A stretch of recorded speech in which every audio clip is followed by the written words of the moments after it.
KIIS FM presents our Women's Zoom Table, featuring influential women in entertainment and music, local businesswomen, and more. Part of KIIS FM's month-long celebration of women's history. Our Women's Zoom Table starts now. We are here again. Hey, sis. Hi. What up, everybody? Thanks for tuning in again. It's Sissany and Ruby this time holding it down. Yeah. And we have a really fun show for you today. A show, a Zoom table, a conversation, a hangout, whatever it is. Ruby and I were hanging out like 10 minutes before this, just talking about life, relationships, boyfriends, normal girl stuff that we all vent to each other about. Yeah. But today on the show, we are going to have Bebe Rexha joining us. She's actually here. I think I can't see her yet, but I think she can see us. And we're also going to have Lipsticknick joining us a little bit later in the show. So I think we should bring in Bebe at this point because I want to have as much time as possible with you. Hi guys. How are you? So fabulous right now. I know I'm on set and we're shooting a very glamorous music video. It's like a 1940s inspired video. So that's why for this glam, but I wanted to jump on here and I was excited. Yes. I mean, we love you so much, Bebe, and you have really I feel, been one of the greatest pioneers, especially in this music industry. And I think a lot of people don't realize just how much music you've written before, we started hearing you sing. So can you kind of just tell us a little bit, like the Cliff Notes version of when you used to sell perfume to where you're at now? Yeah, super quick. I guess it'll take like 3 to 4 minutes, 3 minutes. I'll try to make it in 3. I mean, I love music ever since I was little, and I would always find I wanted to, I was going to college. I mean, even in high school, I was writing songs. I was in a girl group. Nothing ever happened, but I learned how to write songs. And then I went to college to study music management, which a lot of people don't know. And I went for about 1.5 years. I had a job as a perfume girl, so I could save up money to buy, Pro Tools and all the equipment and microphones, just to kind of record and learn how to write and to be a producer. And I did that. I got signed by Pete Wentz for my first record deal when I was 19, and I literally just was in Italian class, walked out of Italian class and said, I'm out, ciao. And went around the world, got dropped, learned so many incredible things, went through a rough time in my career and started songwriting. And that was the thing that kind of brought me back into the industry, and allowed me to, kind of gain leverage and power, especially as a female artist. And, the first song that I had was The Monster with Eminem and Rihanna. And that was a very big moment for me. We wrote that song on a really cold, rainy night in Harlem. And, I was going 2 hours back and forth into the city just for my parents, living with my parents. And that was the start of everything. And I've been so lucky to work with so many incredible people. So I think I call it the power of the pen. That's the reason why I'm here. Just because I feel I never really fit. I grew up in the age of like Britney Spears and the perfect pop princesses who were super fit, had blue eyes. And what is perfect these days? Nothing is perfect. Perfect is imperfect. But I think that being able to write was what gave me the power to use that as leverage to be like, yeah, you want to take this song, with G-Eazy, I had the song, and I was like, yeah, do you want this song? Because we had written it prior. I was like, played it for him. I was like, if you want this song, I gotta stay on it. So yes, girl. The power of the pen. I love it.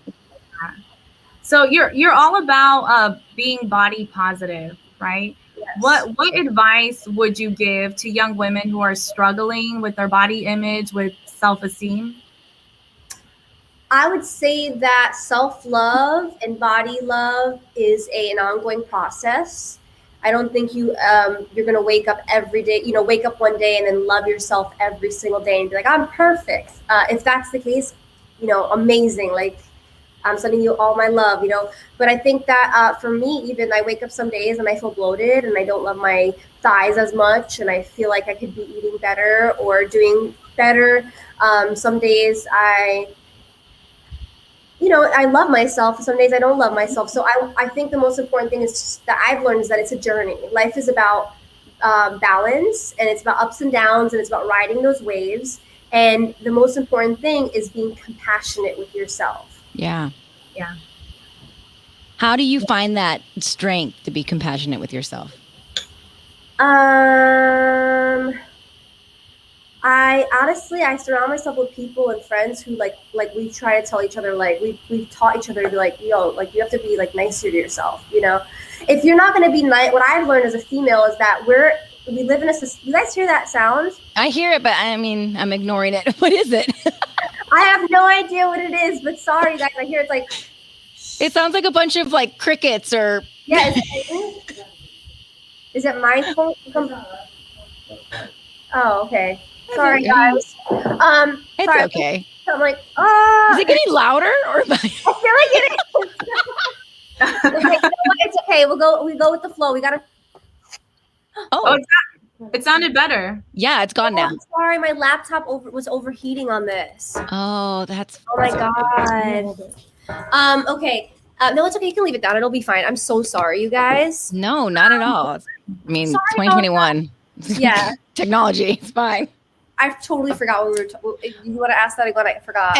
No, it's all good. I want to talk about your new music because you have blessed us with new song for 2021, and I love the video.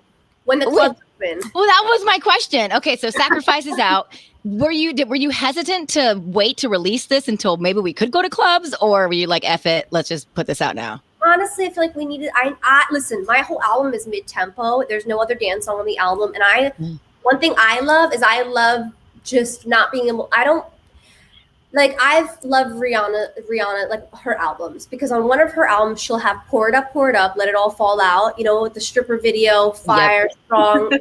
strong woman, and then she'll have Stay with Mickey Echo in the bathtub. It's like an iconic ballad.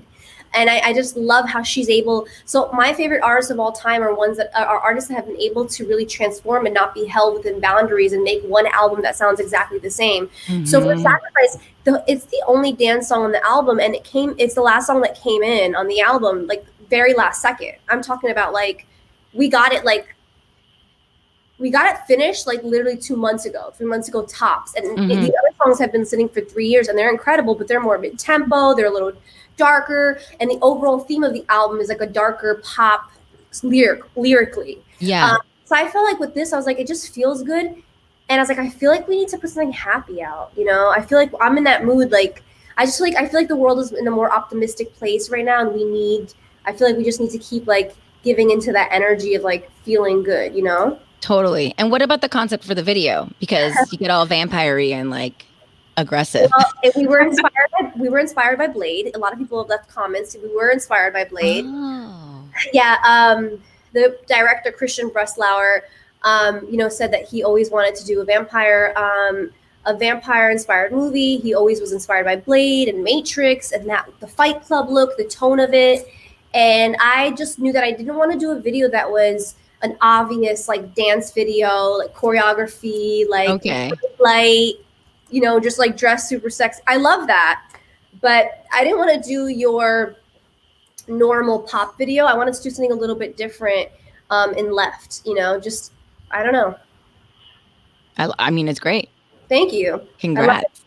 I love the vibe. I love, like you said, it's definitely much needed right now. Just like something uplifting, something different, not like to get us out of our feelings. I had to give it my style though, even with like the fashion, because like for me, it's like I always like, tend to like, kind of get off track a little bit and try different things because I'm human.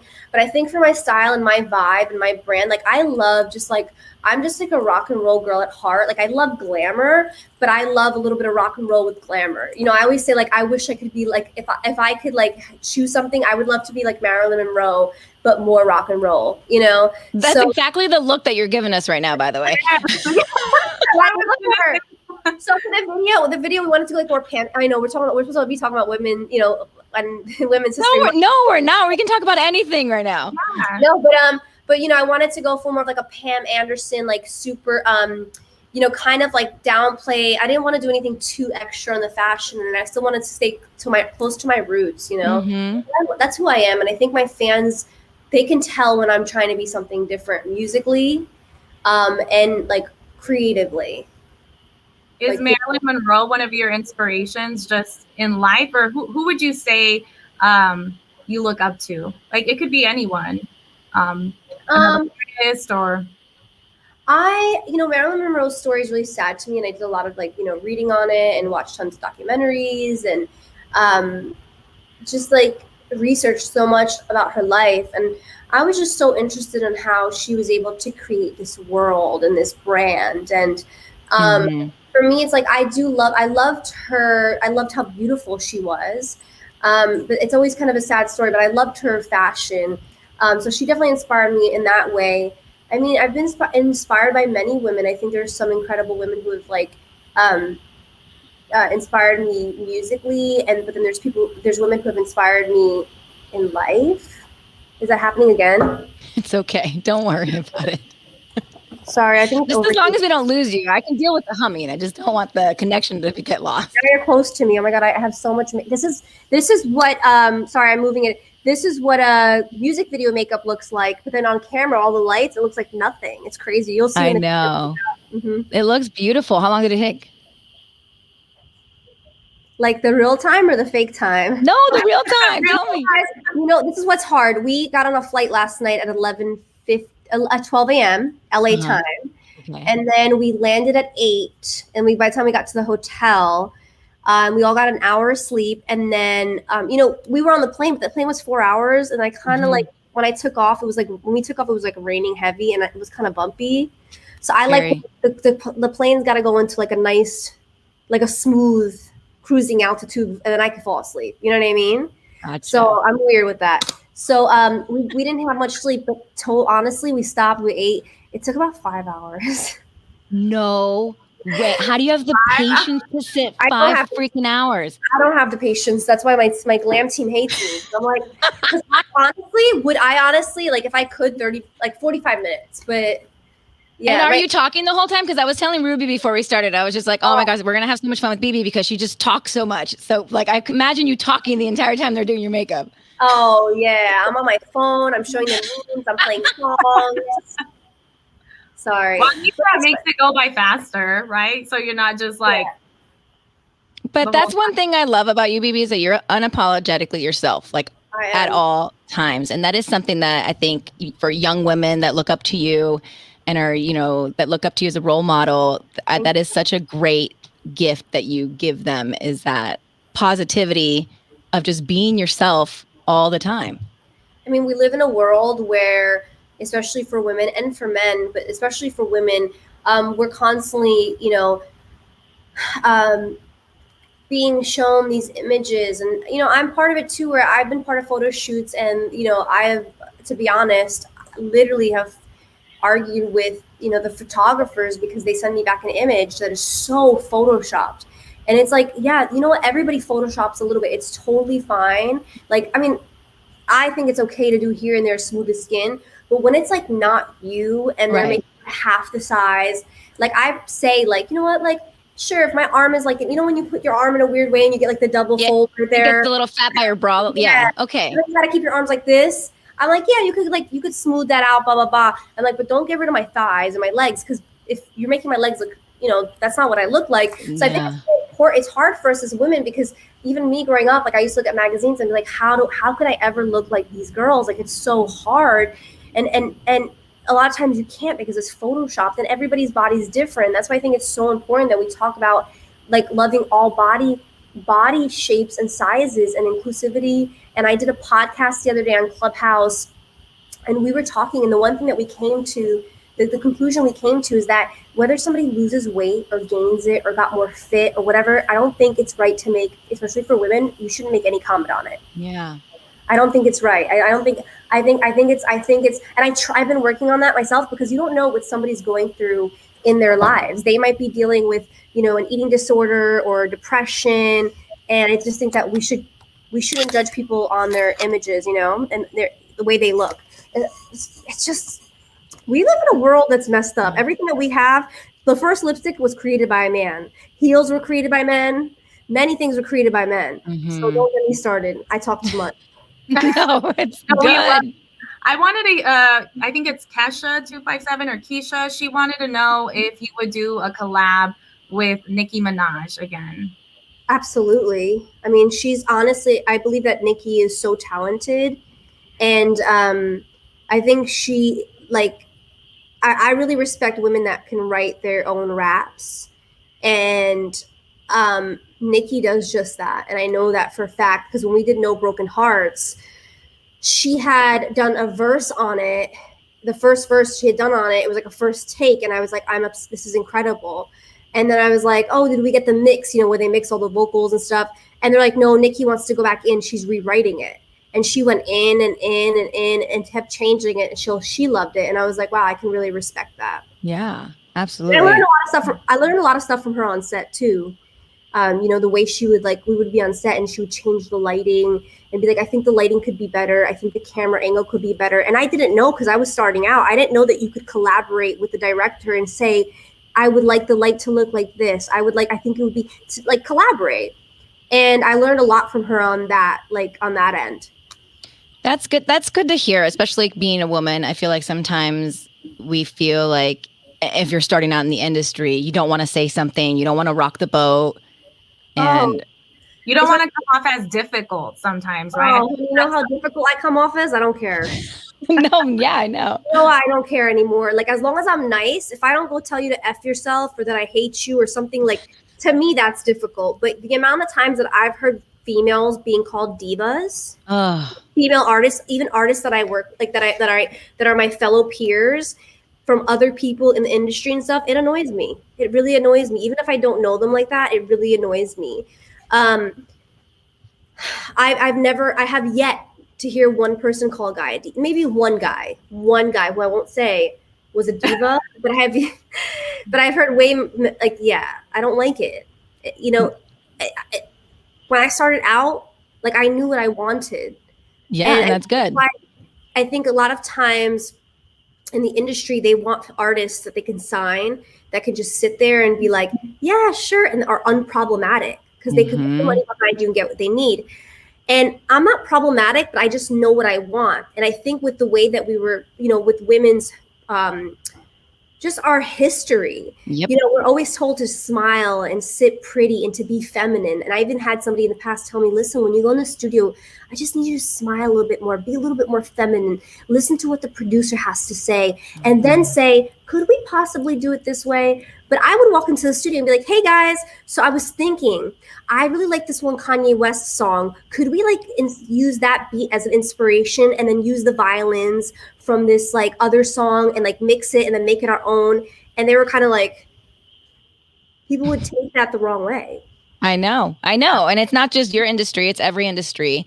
You know, it got me thinking about how you opened up for Katy Perry and her fans have now been so supportive with you and this new single specifically. So nice. I know. I'm like, that's so cool. Like, you know, it's like, there's a lot of fan bases out there that like could be so mean, and Twitter could be so mean. And the Katy Cats have been like really cool. Like, I'm like, wow, thanks. I love it. What would you say is your proudest achievement so far throughout your career or throughout your life? Sorry, my camera's like, oh. Honestly, like, I'm so like, I feel like mostly like the fact that in the last couple of years, I feel like I've really been able to, I know this is probably not what you guys expect, but I've really been able to get a handle on my inner peace and my mental health and like loving myself more. And I remember being on tour and like traveling the country and not being able to get on planes and trying to explain, like, I just didn't know like I just didn't know, like, I was stressed. Like, I would go to all these parties, like these like big industry parties, like the Grammy parties afterwards. Like, you have to like meet people and like kiss hand, and I just really get really nervous at these parties. And I like to drink now, but I didn't really like to drink then, you know? So now I know why people drink at parties, like essentially corporate events. That's what I'm saying, to do it, but it helps like kind of loosen you up. But I would go to these events, you guys, and I would literally like have panic attacks. I was so nervous, and everybody would tell me like, go hang out with other celebrities, be seen, be in the mix. And I was just never that girl. And I really do believe that kind of did hurt me in a way, because people do like to see celebrities hang out with other celebrities and kiss babies, and I was just always so scared. Like I was always so like stressed out that, like I was so like, I don't know, I was weird. Like, and I feel like the thing that I'm most proudest about is that I'm finally able to like, listen, I'm not happy every day, but I finally feel like happy within myself. Mm-hmm. How have you been able to manage your anxiety? I know that you kind of opened up about that recently, but what are you doing for that? The one thing that helps me, and I know people say all the time, the one thing that really helps me is working out. Like, even if I don't want to, and I know, like, I hate it. Like, because I see some of my friends who don't work out and they're perfect bodies. I'm like, what? Like, what?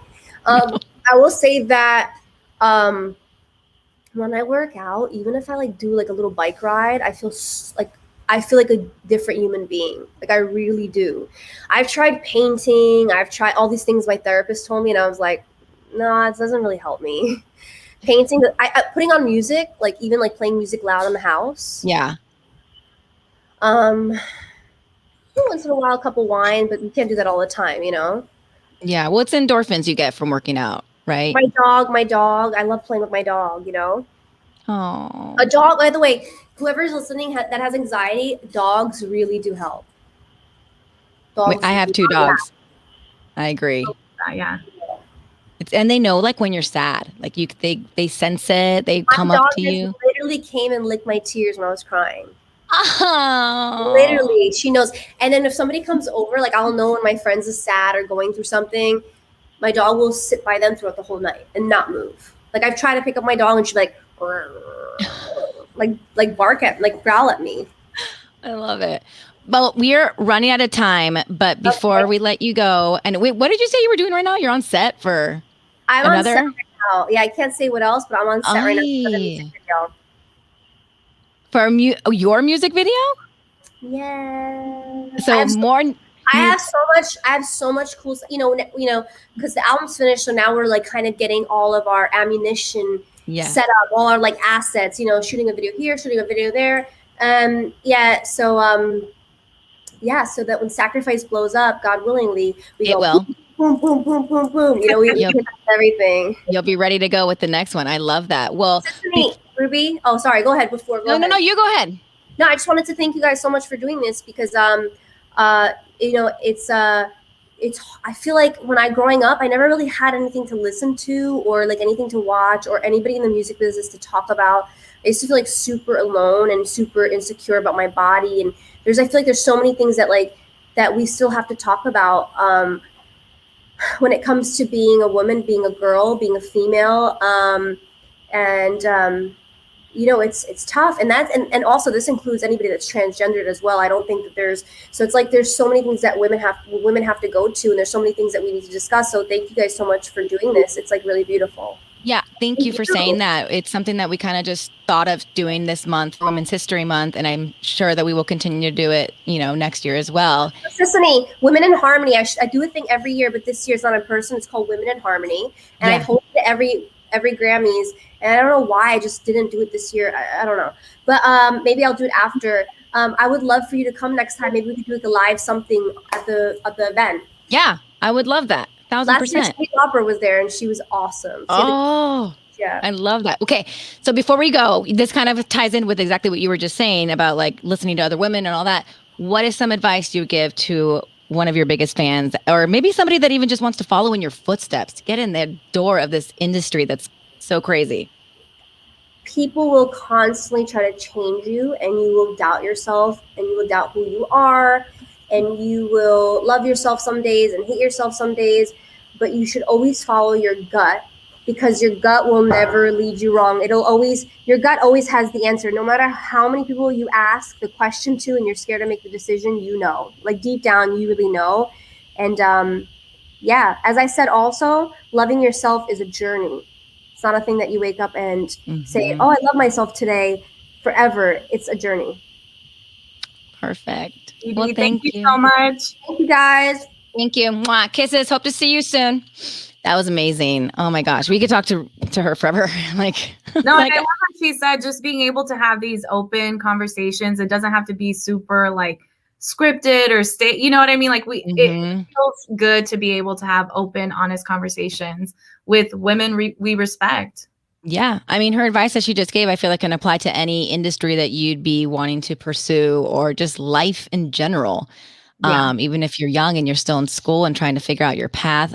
So big shout out to Bebe Rexha. Thank you so much for hanging out with us. And her single right now, Sacrifice, is available. It is a bop. Like, it is definitely a banger you need to have on your playlist, especially for working out.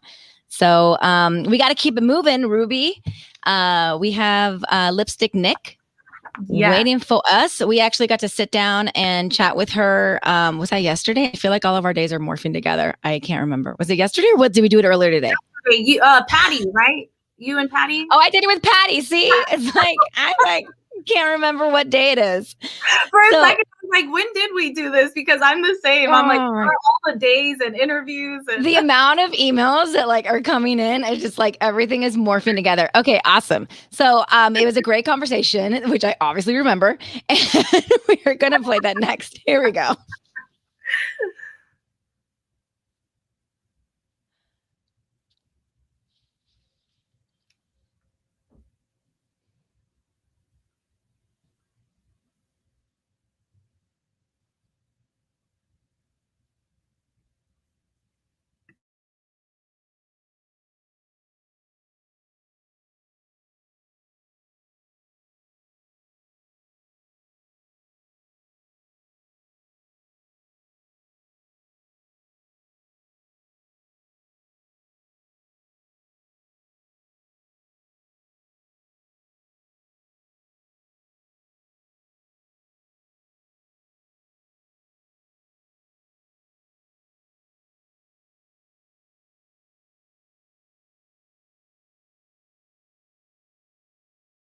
To think about that. Yeah. Well, first of all, I'm honored that you guys would even want to, talk to me, and you guys are two such strong women who I definitely know and have loved for years. So I'm super excited to be here and share my story and hopefully inspire someone or whatever, It's just what this month is all about, just uplifting women and hearing women's stories. So heck yeah.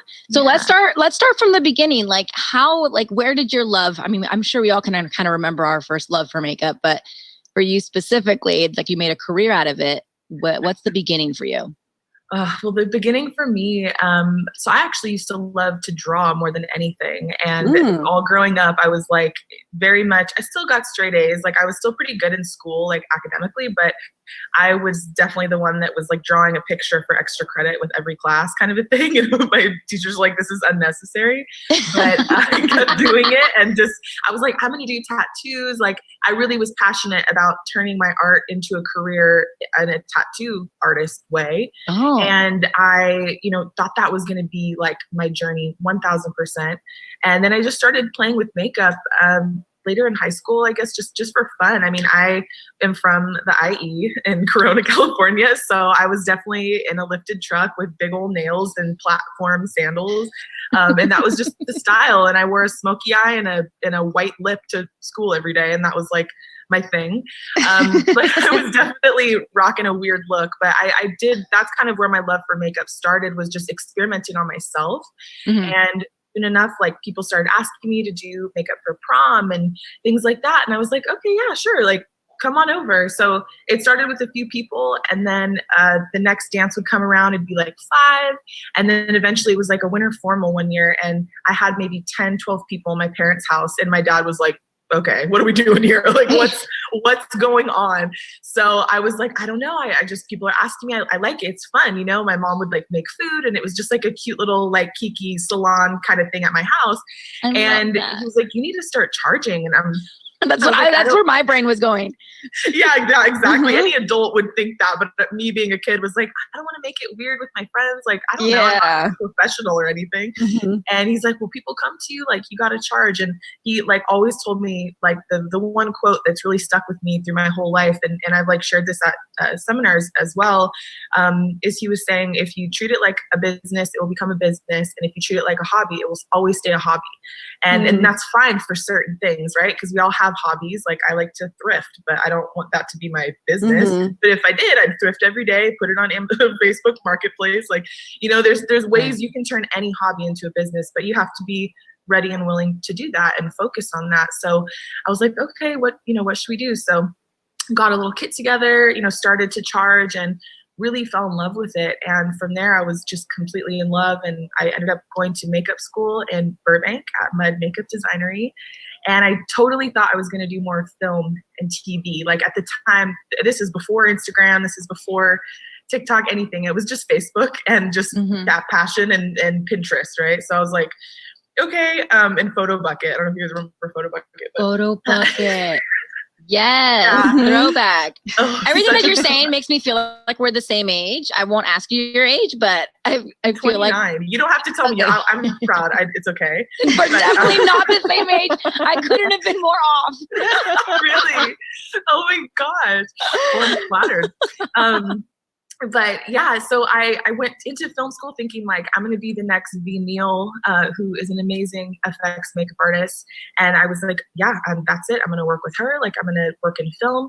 And I started working in film and doing commercials and student films to start. I eventually got my first feature film when I was 19, and I hated it. It was so boring to me. I just personally was like, I have way too much. I want to do too much creative stuff that I can't sit on set for 16 hours. Why did you hate it? I hated it because it was such minimal makeup. Like, okay, so it was too natural of looks. Yes, it was so, and like the environment was cool. Working with a team, you bond, you become a family over the few months that you're filming. But it was just so not my world. And I was like, I'm really glad I tried this because now I know I can comfortably go into a different direction. And so I was like, all right, I need to figure something else out.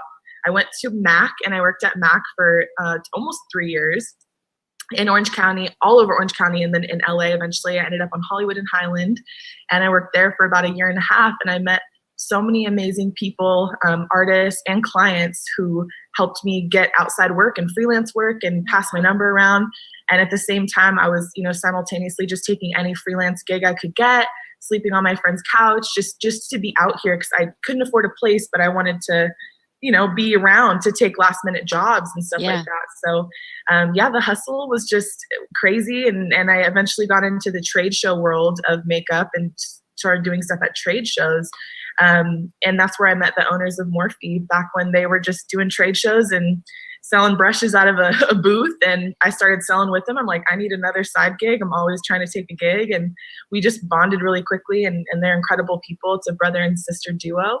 And from there, I just became their go-to. So naturally, I started working on their campaigns when they grew and got bigger.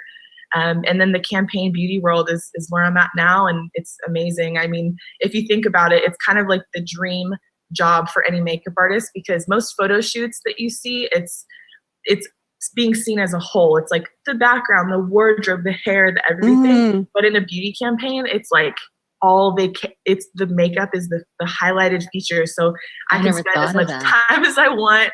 I can hone in on every little detail of it. So it's for me, it's perfect. I can be meticulous and really take my time and set trends and things like that with the brand. So I'm so grateful and so happy in my role now. And actually last year or 2 years ago now, I opened up my own beauty salon, which is where I'm at right now. Yeah, I was going to ask you if that was it. Yeah, this is how we opened. It's the first place in LA that you can just walk in and get your hair and makeup done by professionals. And it's in North Hollywood, right? It's in North Hollywood, yeah. So yeah, super, I got a lot of ideas and I've been lucky enough to meet some other amazing, powerful women who have helped me bring those to life. And yeah, it's been a really, really cool, crazy roller coaster when I look back on it.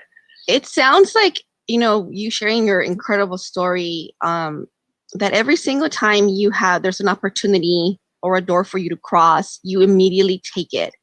And, I think that's something that a lot of successful people or people that are living, the dreams they had growing up have in common. And I always wonder, like, where does that drive come from?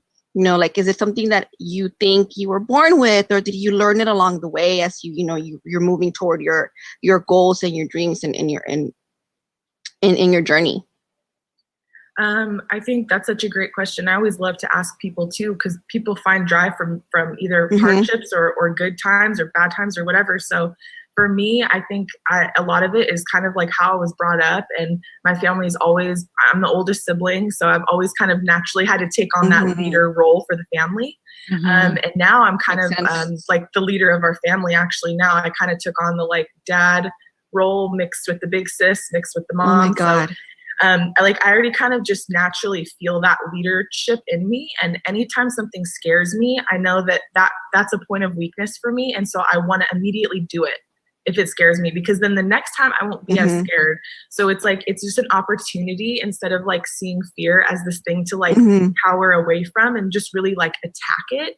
And that's, how I still live my life. And even with every little thing, with dating and whatever, I'm like, if it scares me, I'm gonna do it. I'm gonna try it. So I think it's just kind of how I was raised. I was lucky enough to have two parents who told me my voice matters and I have things to say and I'm smart. And I think even instilling those little things into your children, like, I think that's something I would take to my kids too, and just keep telling it, you're strong, what you're take the risks about. Exactly. Like what you have to say matters, and what you're talking about, instead of making me question myself. They were like, no, you know the right answer, so.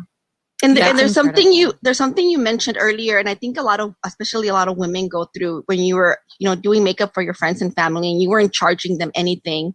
And then, someone, you suggested you should charge, and you said, I don't feel right. It doesn't feel good to do that. Right. And I think a lot of women, when they have something to share with the world, they kind of make themselves small so they don't come across as big for their friends and family. Maybe they just want to stay. I don't want to lose my friends. I don't want to lose my family. I don't want to make it weird. I don't want them to think that I think all that I, like all these little things. It's like, well, I feel sometimes that is what deters women from following their dreams. So what was that conversation you had with yourself at such a young age to be like, you know what, I have to step outside of myself and look in and decide I need to do this because this is my calling and my dream? Yeah, I think for me, and I agree, I think I still hear it now. A lot of the artists that I mentor or a lot of my students that I teach are like, well, how do I address my cousin who still expects me to do their makeup and hair for free? And I think it's just coming from when you're close to someone, there's naturally emotions there. So I think it's a matter of like being able to feel comfortable having that conversation of like, hey, I love you, but I'm really trying to start my own business. And like, I have this talent there, this skill that you like, and I love to do this service for you, but like, I don't want you to take it offensively if I start charging, because that's just what I'm trying to train myself on how to be a better businesswoman. So I think it's just having that conversation that's like letting them know, like, I know you might feel some type of way. I'm going to address that. And then here's the solution moving forward. I'll give you a discount, or, refer your friends to me and I'll do it for free or something. But there has to be like what's the problem? Let's talk about it kind of a thing. And I think a lot of families in general just have problems communicating. They're afraid of You're afraid of confrontation. Yeah, exactly. For sure. Yeah, I could imagine, especially when you opened up Pout, like how many of your friends and family was just like, well, let me just come on over and give you the homie discount. You'd be surprised. Like, honestly, no one's ever asked me for that. But this is now 11 years in. And even my mom, like my mom never really asks me to do her makeup ever. And I think because she sees like how much I spread myself thin and how much I'm working. So I think she's like, I don't want to bug her, Yeah. But I try to spoil her on certain days. And my sister, I taught her at a young age how to beat her face, because I'm like, you are not asking me for every event. So I'm going to teach you. I'm going to teach you everything you need to know. And, all my other friends that I'm really close to actually either do makeup or they don't care about makeup at all. So I think I just kind of have made sure that the people around me, I don't feel like they're using me for anything, or that my friends wouldn't even ask that. So I actually don't really encounter that a lot. Thank God. Well, now it's like you're doing makeup for celebrities. You've done like Cardi B's makeup and stuff like that. What do you think it is about your technique specifically that these celebs and social media influencers love? Well, I think, and I talk about this again in my classes, sorry to reference it so much, but we recently had like a marketing day. So I'm like, kind of just, it's on my mind anyway. But I think too, something to remember, and there's always talks like this I see on like Shade Room or Hollywood Unlocked and things like that, where they're talking about, you know, would you guys pay $1,000 for a haircut? You know, or they see some barber is going to go to Diddy's house and like cut his hair. And it's like, and people are like, I would never pay that. But when you get to a certain point of celebrity of any kind, there's a price that you'll pay for professionalism and someone you can count on, someone you rely on, and someone whose company you genuinely enjoy. And yeah, it's great if they do a good job too. But I think the thing for me that's helped me build really long lasting relationships is that people feel like they can trust me because I'm consistent and I understand that they're just people too. And that's their time to relax. So I don't ask for pictures. I have clients of mine, I've never even once asked for a picture with them ever. I would never.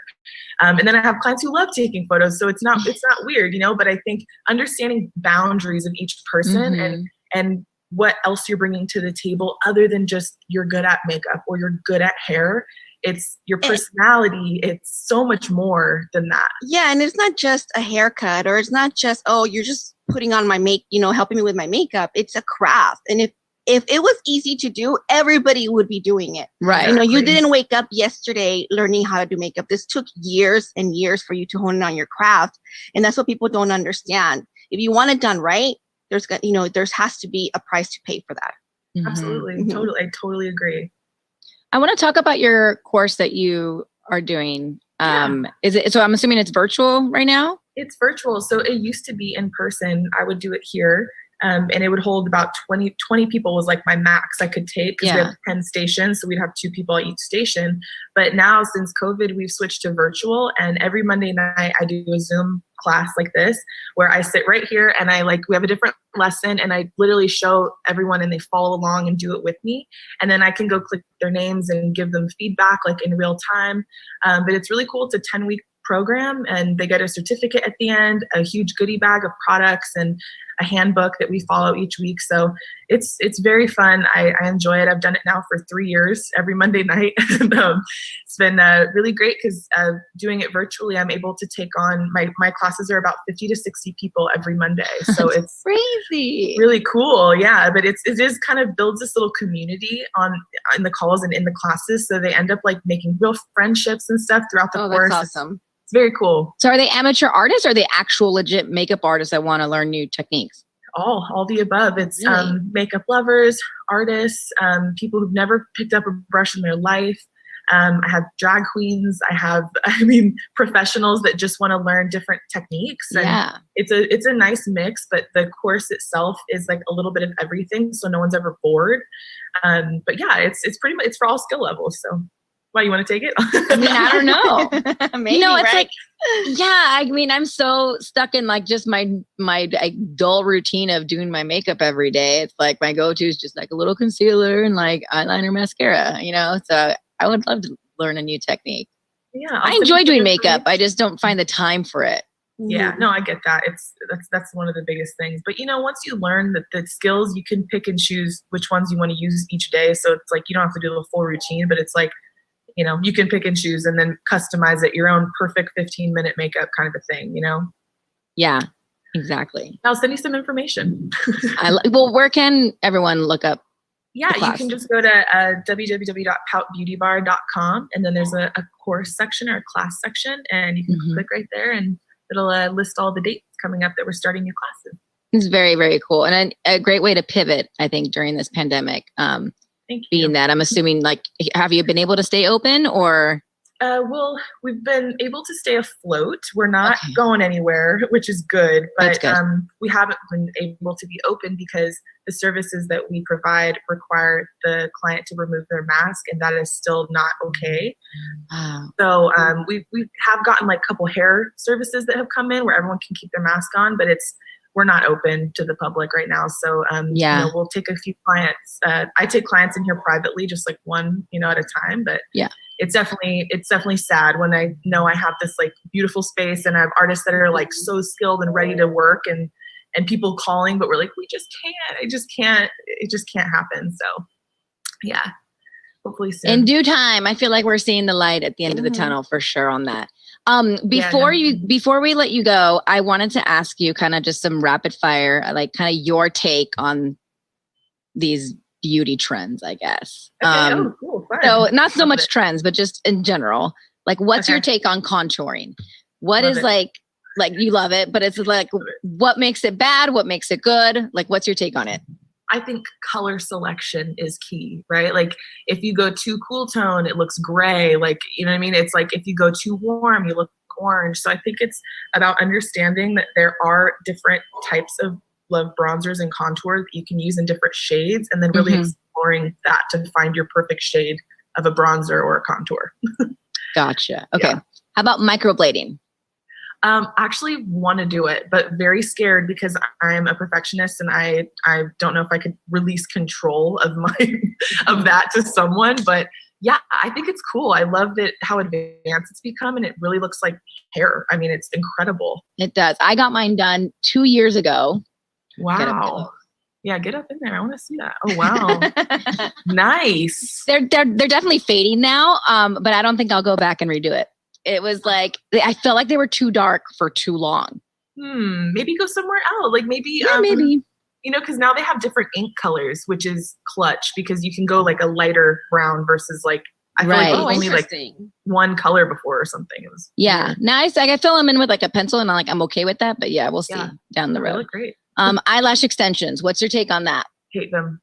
You hate them? Hate them forever. I've never gotten them done. Patty, have you done them?